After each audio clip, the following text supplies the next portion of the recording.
Si Tess Durbeyfield ay isang simpleng dalaga mula sa mahirap na pamilya sa nayon ng Marlot.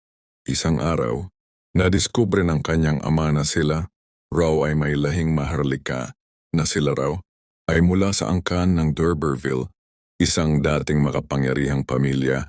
Sa pag-asang makalapit sa kanilang mayamang kamag-anak, pinapunta si Tess sa tahanan ng mga D'Urberville.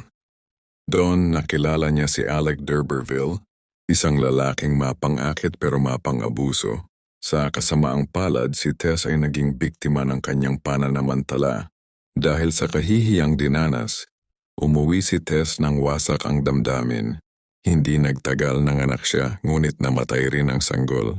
Para sa panahong iyon, ito'y malaking iskandalo at si Tess ay itinuring na marumi sa mata ng lipunan.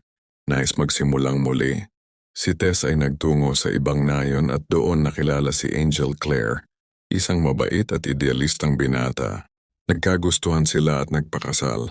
Ngunit nang sabihin ni Tess ang kanyang nakaraan, iniwan siya ni Angel sa gitna ng kanilang bagong kasal.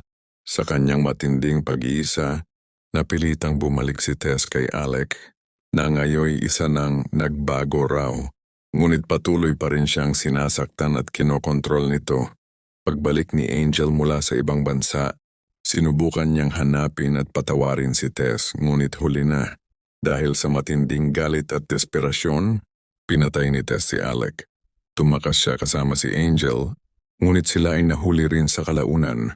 Sa huli si Tess ay hinatulan ng kamatayan sa pamamagitan ng bitay.